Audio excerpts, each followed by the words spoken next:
Hello and welcome back to another episode of Empower You podcast. I am your host, Michael Abney, and just here today to shine a little bit more light on the pathway to living life more consciously, a little bit more aware.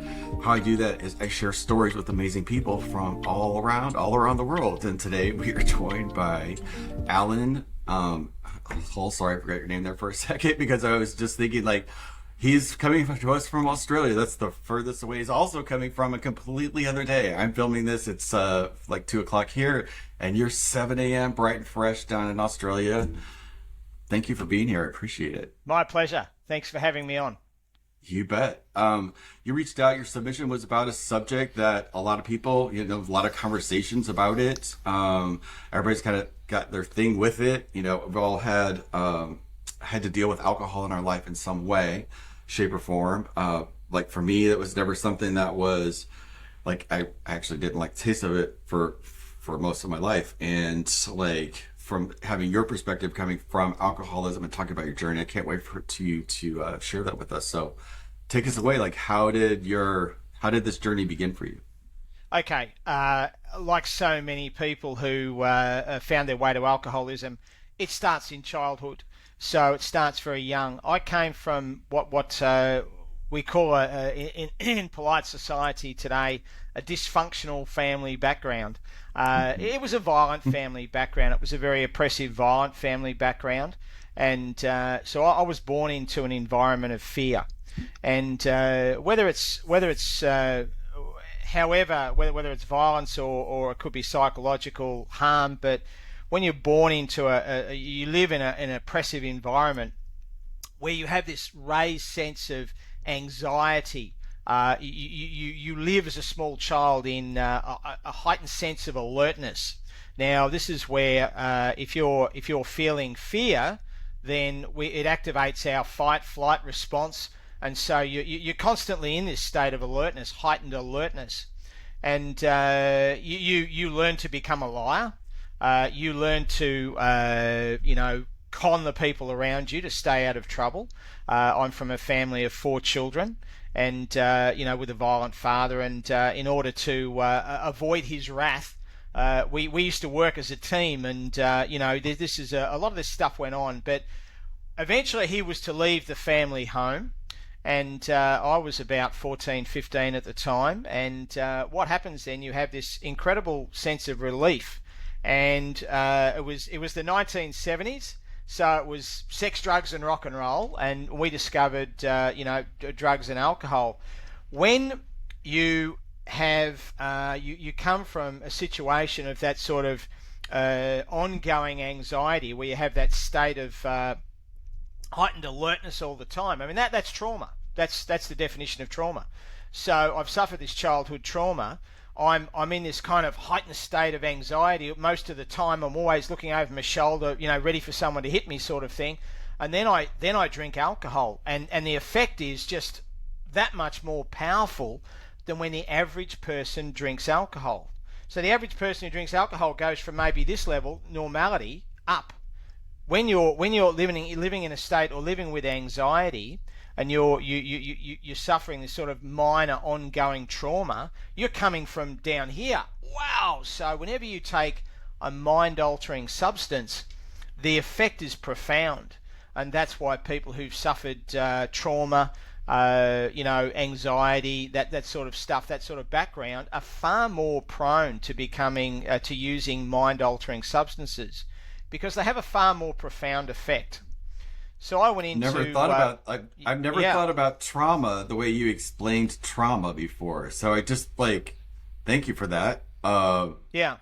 I have it as I've never had the awareness to, thank you, this is amazing, that is what that is that, we're born and we're just, being us. And then you are I grew up in that same time period.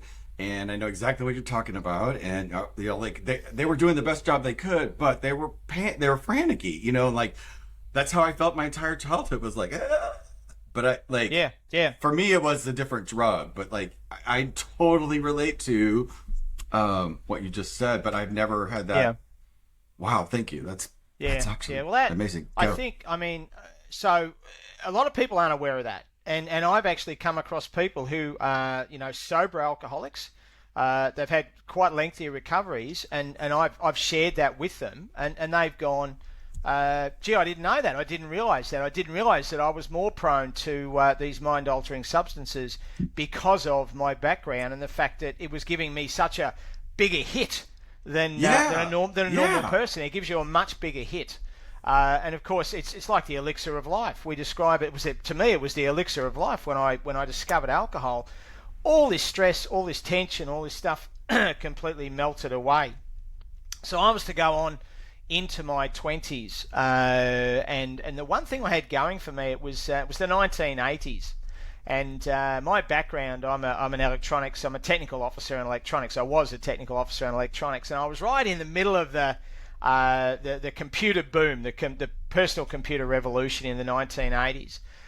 So I was sort of lucky in that way that I had this good career, and I was making plenty of money, but the money was just feeding the habit.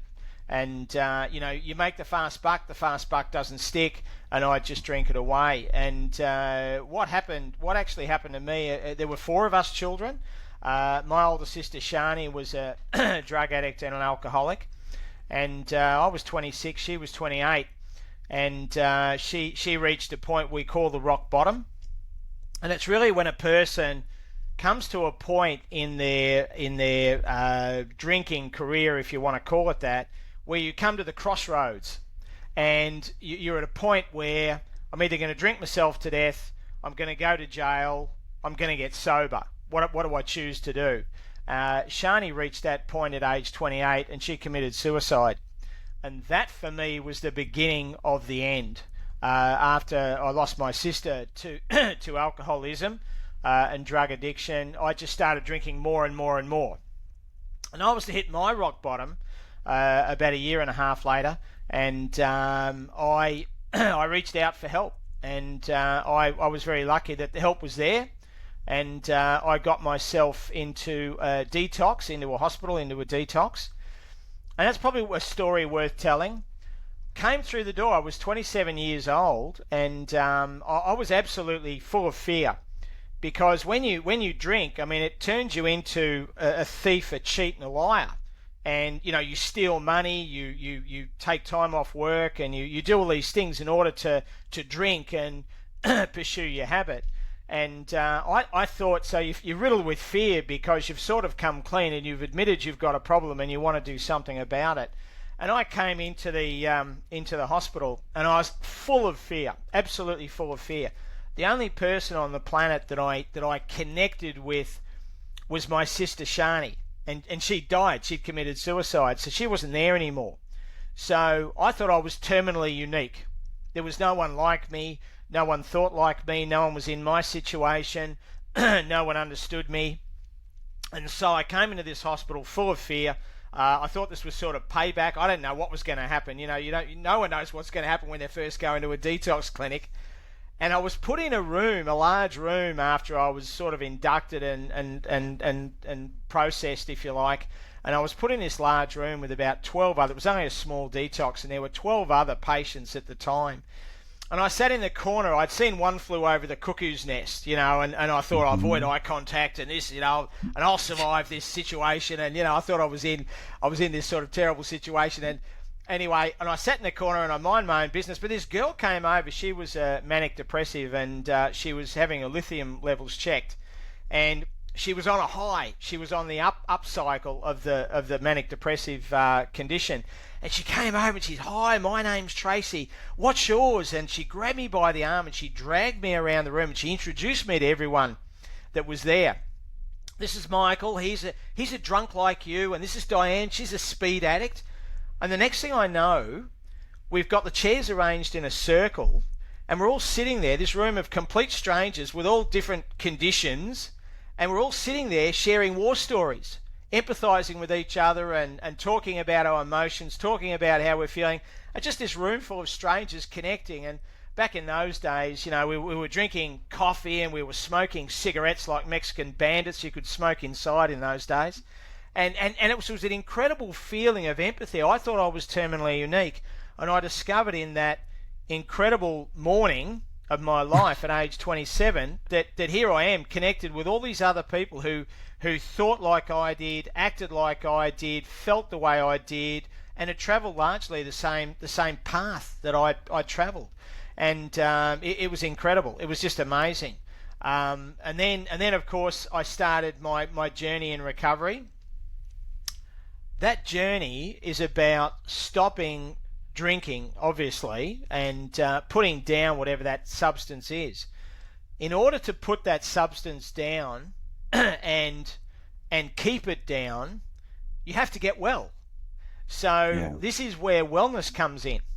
So I always say to people, when you think of mental health, think of it on a scale. And usually when you ask someone, how are you? They'll say, oh, I'm well. And they're not well. What they mean is, I'm not sick. So they're saying, I'm here, I'm not sick. This is well. This is unwell. This is illness. This is mental illness. This is wellness. And it's not some homogenous state where you're not sick, but there are levels of wellness. And in order to get well and stay well, one must work at being well. And in order to do that effectively, I went on a journey of discovering how my mind works. We understand our bodies. We understand our, there's my hand. If I get a toothache, I don't put a Band-Aid on my hand. We all know that. That sounds silly, but if I get a sprained ankle, I don't take an aspirin. But we don't understand our minds, and we don't understand. I mean, for instance, I'll give you a simple example. Doctors and nurses get addicted to drugs and alcohol. So everyone has that. Why? Why do you get it? Why do you get it? How can they get addicted? They know what this is going to do to them. They know about addiction. They study this stuff.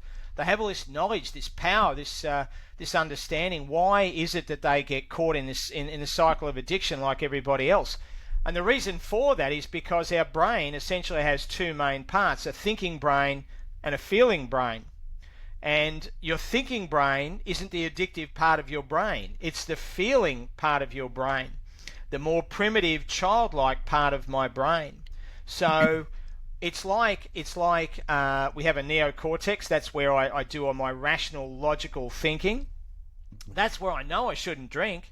I know I shouldn't drink. I know I shouldn't take drugs. I used to wake up in the morning, 5 o'clock in the morning. We call it the alcoholic dawn. And you'd wake up and you're out of booze and you're out of cigarettes and you're out of options and you've been unconscious for 10 hours. You can't get back to sleep. So there's no hiding in sleep. So you're awake and you're left with and you're half sober. And you swear in that moment, I won't pick up a drink again. I'll never touch another drink. I'll never drink again. And you mean it. You really, really mean it. And that's your thinking brain. But it's not your thinking brain that has the problem. It's your feeling brain. And the problem is that we train our feeling brain. We don't teach it. So I can teach my thinking brain about the evils of alcohol and drugs and all the rest of it as much as I like, but I can still fall into into the grip of addiction because it's my feeling brain that has the problem. So when we train this part of our brain, we don't teach it, we train it. So I have to train as well as learn to feed my brain. I've got to train that primitive feeling side of my brain, which is largely motivated by instincts, by our survival instincts. So survival instincts, one of the key survival instincts we have is selfishness. We hoard resources. That's a natural state in survival, and we really have to work hard at overcoming that sort of behavior, because if we act selfishly, that's a bad thing. And that's really what led me to drinking, was the selfish behavior. So I really have to work at not being selfish. I have to go out of my way and I have to maintain spiritual well-being by helping others. And there's a great joy in that. There's a great joy in that. And you often hear people talk about the hole in the soul. I've got a hole in my soul, and they try to fill it, and they fill it with the stuff. They fill it with the junk. They fill it with, bad food. They fill it with, alcohol, drugs, whatever. that hole in your soul, the way to fill it is to fill it with other people. It's to fill it with unselfish behaviour. It's to fill it with purpose greater than yourself. And that's what I've had to do. And that's all mental wellness I'm talking about. So I train my brain. I have to talk about the fact that I'm an alcoholic, and and therefore I'm allergic to alcohol. I can't drink. I've got a mental obsession coupled with a physical allergy. So I have to constantly remind myself of that fact, because I've got a great forgettery. My brain loves to forget pain. I love to block pain. I don't want to think about the bad stuff. So I've constantly got to remind myself, and that's the training process. You look at meetings. How did you do that though? Like, how did you do that, or what was the? In the beginning, you're drilled in that. I mean, I was in that fellowship that you'll find at the front of the telephone book.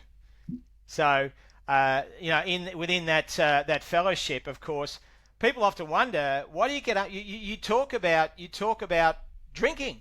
You get up and you all share and you talk about your drinking stories. How the heck does that help? What we're doing is we're reminding ourselves. We're constantly training. We're not learning anything. We're just training. And if I go away from that, if I move away from that and I break the training, eventually I'll go back to drinking. So I have to maintain the training. I have to stay and constantly remind myself, my name's Alan, I'm an alcoholic. My name's Alan, I'm an alcoholic. I can't afford to forget that. And I have to have hope in my life, which is a positive expectation moving forward. Now, to have hope in my life means that I have to have purpose in my life. I have to have something to look forward to. I have to have challenges. I have to have purpose.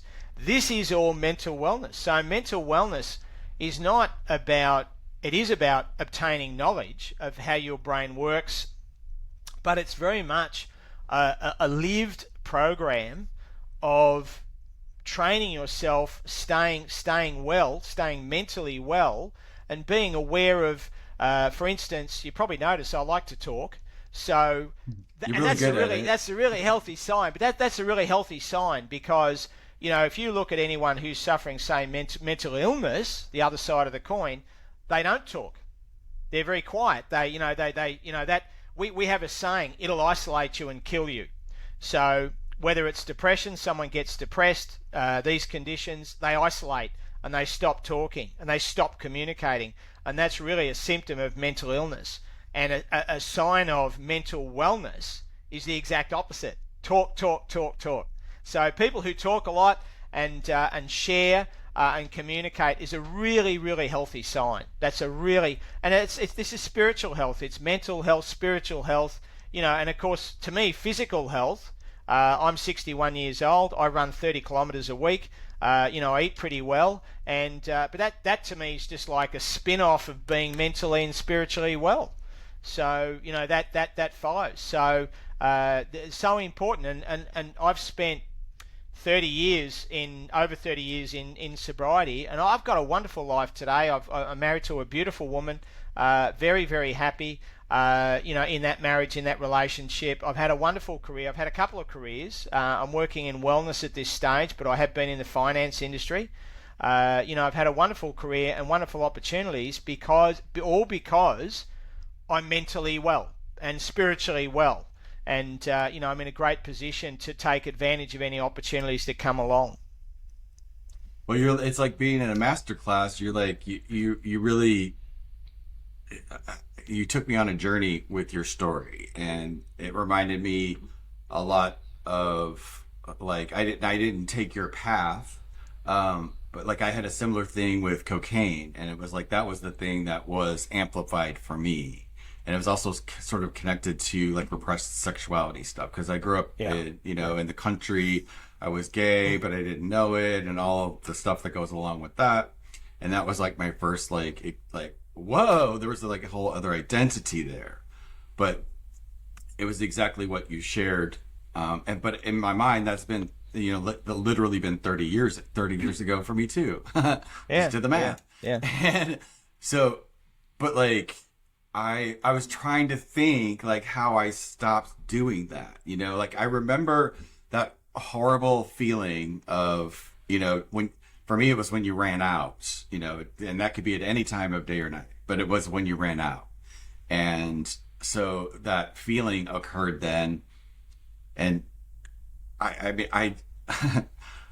there was a lady here, her name was Oprah Winfrey. I'm sure you've heard of Oprah Winfrey, right? But she used to have these like spiritual sort of things every Monday. And so I would my crappy, I'm never going to do this, always landed at 3:00 when she was having these epiphany things. And that was really part of my awakening and energy and my understanding of how our belief systems work. And it was the pain of not connecting to that, and it was a process of about a year. Yeah. But it just did and I know that alcohol is not the same as the addiction, but my sense is at some level we're all sort of wounded, in our childhoods, and there's people that are addicted to sugar. There's people that are addicted to everything. I know people that are hoarders, like what you said, and that's from, we all have this energy of not the things that we create physically are this from our perceived void of when we were younger. And I just find it fascinating, you're the themes, finding the threads between all of us that connect all of us together. And for me, it was service. I love being in service. I was in a service industry. Yep. I did hair. It was a thing that lit me up like no tomorrow. But there was a place in my life where I was it'd been 20 years. And it was I knew intuitively this part of my life, I'm not supposed to be this for the rest of my life. And then that's what led to but if I don't have service at the core of what I'm doing. So you point on with that, keeping you what I loved in what you wrote was about your staying, how to stay in that vibration and training. That training for you is that community, and I connected to a spiritual community. So it's there's this beautiful tapestry of similarities, but the core of all of it was you know. I mean, they're beautiful. We're all different. Thank God. And but the whole disease concept, whether it's cocaine, whether it's gambling, as you say, all those things, overeating, sugar, sex, it's so the same many. thing. It's the same. There's so many of them, but that the underpinning, the underlying story is common. It is a common process, and I always come back. It's simply a disease of self. In virtually every case, it's a disease of self. And, we live in a world where, we're designed to survive. I'll give you an example. There's attitude of gratitude. It's a lovely saying. Have an attitude of gratitude. I complained I had no shoes until I met a man with no feet. So have an attitude of gratitude. We're not wired to do that because we're wired to survive, which means that we're wired to think about the negatives. We're actually, is there a threat? Is there a problem? Is there something I need to sort out? What do I need to be doing? Is there something, am I going to get fed tomorrow? Is there a roof over my head? So we're designed, we're wired to deal with all those negatives and all those potential problems. And that's survival. That's okay. That's fair enough. But you've got to focus on the positives. You've got to say, hang on, I'm grateful for this. I'm grateful for this. I'm grateful for this. Look at all the wonderful things that are happening to me. Look how terrific my life is. So we have to really work at, that attitude of gratitude, and that's got to be a real conscious thing, because subconsciously, our mind's saying, deal with the problem, anticipate the problem. You've got to get out of that mode of thinking. And I think that's, so many people in the world today, and we often say, I feel sorry for the earthlings who haven't had to go through some sort of struggle, because in having gone through your struggle, whatever that happens to be, it's an awakening. So I have to deal with this. I can't just go along and ignore it. I'm just not going to float through life and nothing's going to change. I've got a problem and I've got to deal with it. And my bolt of lightning was alcohol. Your bolt of lightning, is the cocaine. But whatever it is, you're forced to open your eyes up, and we learn through pain. It's an unfortunate thing, but we learn through pain. We enjoy the pleasure, but we learn through pain. And that's the reality of the situation. Now, I don't want to go back to pain, and by staying well, and maintaining wellness, well-being, I don't have to go back there. And you've said it yourself that you fill that hole in your soul with service to others. That's you're filling that hole in your soul. You don't, you go to bed every night thinking, oh, look what I did today. I did this. What am I going to do tomorrow? This. Your life is full. It's full, and it's full of a purpose that's greater than yourself. Yeah. Right? So it's like on the spectrum. We learn the thing, and then we turn that thing into the thing that we share back to each other. Because I'm like 57. I'll be 57 in a couple of months, and like.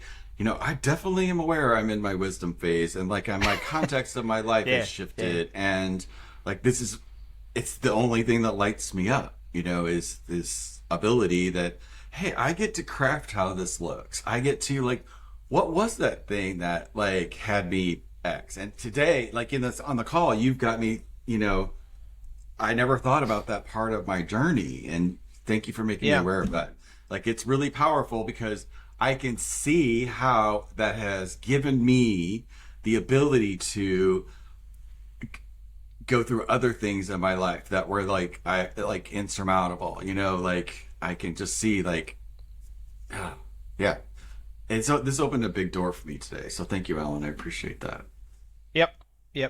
It's just like that shift of like when we change the way we're looking, one of my favorite quotes ever is by, Wayne Dyer, and it's when you change the way you're looking at something, that's something that you're looking at actually changes. And it just always reminds me of the power and that power perspective. It's my whole intention for even having these conversations with people all over is showing that, there's this thread between us that's the magic. Yeah, and there's a connection. There's a connection. Absolutely, there is. It's like when I was 27. I was at the lowest point of my life at that point. I was so riddled with fear, and I'm going into that detox clinic, and I'm thinking my life's going to end. I'm never going to have another drink. How terrible is this? There's nothing to look forward to. I had no hope. I had no positive expectation for the future. And I found myself connecting with this group of complete strangers talking about, our crazy stories. And it was an emotional connection. It's you talk about, I've got a story, you've got a story, and we can all have a laugh and a giggle when we share some of the silly things we've done in our misspent youth. But it's an emotional connection because you're all in the same place. And it's that spiritual connection that's the community, and there's strength in that. So, there's complete strangers who've been down the same path that I've been down in life, very similar with a violent background. it's almost like a cliche, violent family background, and then, into alcoholism and drug addiction. It's extremely, we're so many of us, and we're brothers. We're absolutely brothers. And I feel a kinship with all of these people. And then to have a life where I get to help them get well and stay well is just a fantastic opportunity. And it's knowledge. And I'm not, I didn't create it. I'm passing the message on. So it's what I've been taught, and then I'm passing that on to others. So, I was told that, you need to get well and stay well. That's what you need to do if you don't want to pick up another drink. So, and then if you look at, for instance, the 12-step program, which is obviously fairly universal today, if you actually look at that, and if I was to give you a synopsis, and I've obviously lived that program and all the rest of it, but if I was to give you a synopsis of it, it is a wellness program. That's exactly what it is. It is a spiritual house cleaning wellness program. It is clean your house, clean your side of the street, clean up your mess, and then stay well. That's exactly what it is if you go through those 12 steps. And it doesn't matter. Chills. It doesn't matter whether you're applying it to gambling or overeating or it doesn't matter. It's a wellness program. That's what it's about. And when you break it down, we say it's a simple program for complicated people. And this is one of the problems that, for instance, we talk about denial. I would say to people, I love the saying, to be forewarned is to be forearmed. So by knowledge, by knowing this stuff, you can see the signposts when you might look at yourself and you might say, yeah, I'm guilty of that, I'm doing that.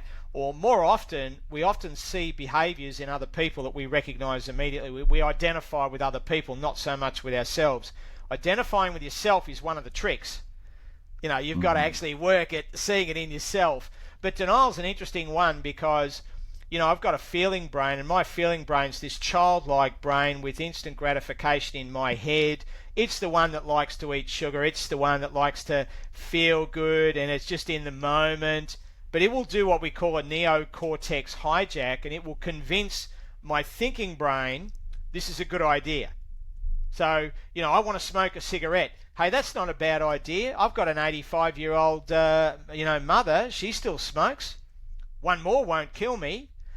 So that's the feeling brain taking over the neocortex, the thinking brain. We call it a neocortex hijack, and that's denial. So you've got these two parts of your brain: the one that wants to be naughty, convincing the good one, the thinking one, right? That, come on, think of an excuse. We need an excuse. Come on, think of something. Think of an excuse. And the smarter you are, the greater your denial. Yeah. So you take it's a all person... designed to make you feel comfortable. This is fun and comfortable, but I'm too aware that everything that I want, everything that I've ever desired in my life is through the doorway of uncomfortable. That's what it is. And I practice every day that. I practice that. I know that I'm making myself more aware that, the things I'm scared of, run. The things that run to it.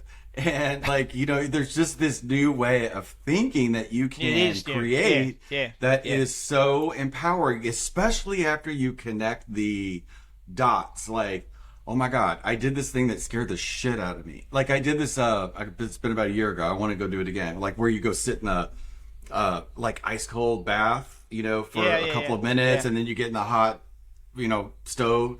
But it was something about this thing, but I, that whole day, scared to death, oh my God. And I get in the thing thinking I'm gonna freeze, but because of the amazing breath work that they teach you, I was actually hot as hell, and my brain was like, man, you're too hot to be in this your body's too hot, you gotta cool down. I'm I'm sitting in I was just, all of a sudden I was aware of these little, what you just said, those two things going back at each other, and I started laughing. And so the guy's got it on video of me laughing in this bath, and he goes, man, very few people actually get to that point where you're at. And he's like, how did you do that? And I'm I'm sitting here observing my crazy ass mind and this and I'm not experiencing anything in this freezing weather, in this ice, except for, damn, I'm too hot. It's just funny. So I totally get it. But I got one more question for you, and then we'll get our takeaways and kind of complete. You shared that about your sister. Have you, but that what became your rock bottom. Do you ever sense your sister during your journey? Sorry, I didn't hear that. Do you ever feel your sister with you on this journey? She's a part of it, even though she's not physical. Yeah, it is. A suicide, we can talk about that. And also, I think it's really important. I want to make the point that in the modern world, we avoid things. We don't talk about things. We say, oh, that's a trigger word. Don't say that. We need to give warnings, all this sort of thing. I've come through a different process. In fact, the exact reverse of desensitization. So it's talk about it, talk about it, talk about it, and talk about it. And then talk about it some more. So completely just process it to the point where it's just no big deal, right? And certainly I've done a huge amount of processing on my sister's suicide, and in doing that, she, when someone suicides, you feel both the grief, but you also feel anger. So you have that grief and anger, which is really conflicting, really hard, because it's conflicting, because you think if she miraculously came back to life, I'd hug her and then I'd hit her. So, you have that kind of, and it's really, really, and of course that just drove me into more drinking. Yeah. So, but she in a way, I mean, and you want to make her passing and that terrible loss worth something. And, I say to people, look, I don't know. I said, it's not my place to decide. It's up to God. But I said, I really feel that, to some degree, she died for my salvation, because it was her death that was the turning point for me that brought me to recovery. And then hopefully in my 30 plus years of recovery, at least I've saved maybe one life, through you've saved helping way others. more than that. So, so she's part of that whole process that's happened, and that whole journey that's happened. She's very much part of that. And always, when you go into you sleep and your subconscious mind, your unconscious mind, and we dream, and always wake up really smiling when I've had a dream with Shani in it. And it's always a good dream. It's always a positive, good dream.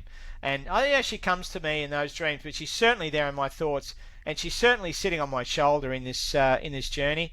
And I see her as being a critical part of that. She died for my salvation, and therefore it's important that I make my life mean something. I pick up, like, I heard your sister say that, like, when you were talking before, and so, like, you've saved many more lives than one from her perspective, and like that agreement, like she was sharing with me that was the agreement that she had with you this time, and that you've had that agreement for her other times, and it's all part of, like, there was just this big dance with the energy of what was just dancing around. So that's where that question came from. So I'm glad you are aware of it. Because she also says she communicates with you through electronics. You just don't see it sometimes. Yeah. Just putting it out there. So, yes. Didn't mean to go over that little tangent, but, like, she was just so present while you were talking. Yep. I just wanted to know if you're aware that she's around you all the time. Yep. Yeah. Thank you. So, yes, you are so welcome. What's your takeaway from today? Well, I really enjoyed it, and it's always good to talk this stuff. I love talking this talk. It's great to be on your podcast and sharing this with other people, and that's the key, isn't it? Communication, and and meeting you and talking with you, Michael, has been an absolute pleasure. Yeah, Absolute pleasure. Same here. Really, like, you, as I mentioned before, like, for me, that's the most powerful thing. That's how everything starts, is like the increased amount of awareness that we could process through our systems, that gives us more options, more ways to, evolve. And, like, there's something about the conversation today that I know is going to help a lot of folks. Good. Like, because I couldn't help you're masterful at storytelling, and storytelling gets into the vibrations of our soul. So, like, I know for me it was a healing conversation. So thank you for waking up down under, and having that conversation with us today. And thank you so much for being here. And for you guys listening and watching out there, let me know what you guys thought. What awakenings did you have? What new ideas popped into your head as you were listening to this amazing conversation? Because at the core, I think we all can share, like, whatever our own experiences are with the things that we made up to cover up our own perceived deficits. And I know we're all, as a society, as human beings, evolving out of that now. So thanks for listening. Share your stories with us, and we're going to see you on the next one. Bye, guys.